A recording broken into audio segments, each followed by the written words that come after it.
ஆண்டவராகிய இயேசு கிறிஸ்துவின் நாமத்தில் உங்களுக்கு வாழ்த்துக்கள். எல்லாரும் எப்படி இருக்கீங்க? சுகமா இருக்கீங்களா? சந்தோஷமா இருக்கீங்களா?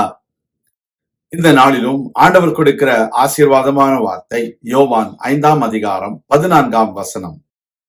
அதற்கு பின்பு இயேசு அவனை தேவாலயத்திலே கண்டு, இதோ நீ சொஸ்தமானாய், அதிக கேடானது ஒன்றும் உனக்கு வராதபடி இனி பாவம் செய்யாதே என்றார். அருமையான தேவனுடைய பிள்ளைகளே, 38 வருடங்களாக படுத்த படுக்கையில் சிறுவனமாயிருந்த ஒரு மனுஷனை ஆண்டவராகிய இயேசு கிறிஸ்து சுகப்படுத்துகிறார், சொஸ்தப்படுத்துகிறார். அந்த மனிதன் தன்னுடைய குடும்பத்தினரோடு கூட சேர்ந்து பெரிய ஒரு பார்ட்டி வைக்காதபடிக்கு, தன்னுடைய நண்பர்களோடு கூட சேர்ந்து அவன் உல்லாசமாக இராதபடிக்கு அவன் தேவாலயத்திற்கு செல்கிறதை நாம் பார்க்கிறோம். Dear child of God, we see a man who was in bed for 38 years and Jesus healed him. Now this person is going to the temple and Jesus found him in the temple. What a great experience for a man who has been in bed for 38 years. 38 வருஷம் படுக்கையில் இருந்தா எப்படி இருந்திருக்கும்?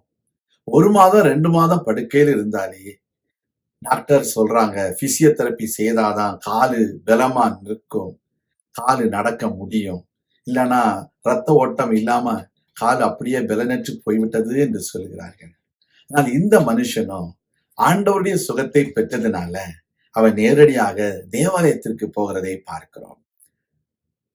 In the human world, the doctors may say you need physiotherapy, you need some physical exercise for your legs to be strengthened because you are in bed for 2 months or 1.5 months. But when the Lord Jesus healed him, he was completely all right. He was able to walk to the temple and worship God there.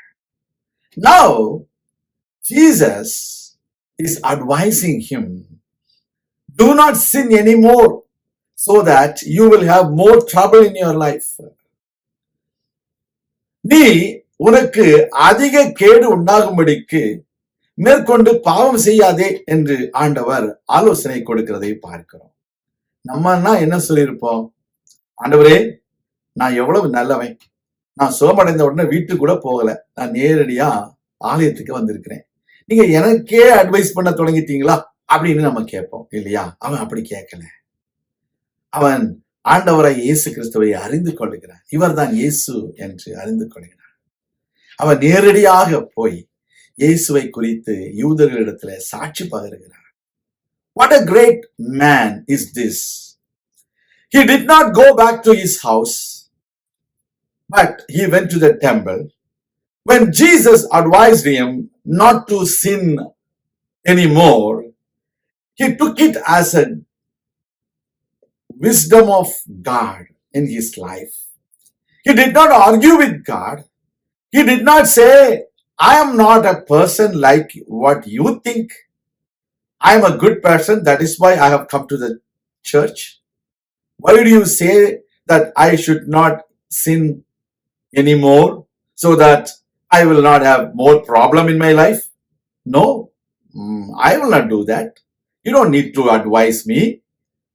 That is the way many people in this world are thinking in their life, in their mind.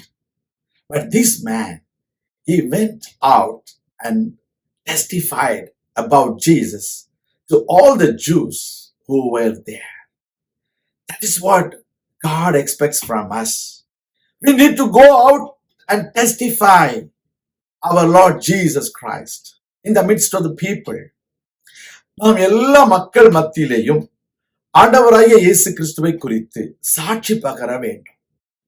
அவர் எனக்கு நன்மை செய்தார், என்னை சொஸ்தமாக்கினார் என்று பிறருக்கு சொல்ல வேண்டும். அதைத்தான் ஆண்டவர் எதிர்பார்க்கிறார்.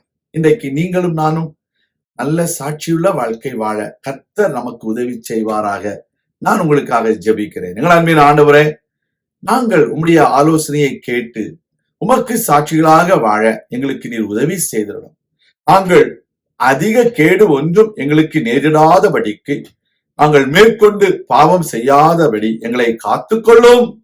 நாங்கள் உமக்கு பிரியமாய் வாழ எங்களுக்கு உதவி செய்திடணும். எங்களை தாழ்த்தி உம்முடைய திருக்கரங்களில் ஒப்புக் கொடுக்கிறோம்.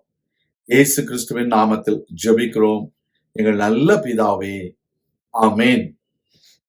கர்த்தர் தாமே உங்களை ஆசீர்வதிப்பாராக. ஆமேன்.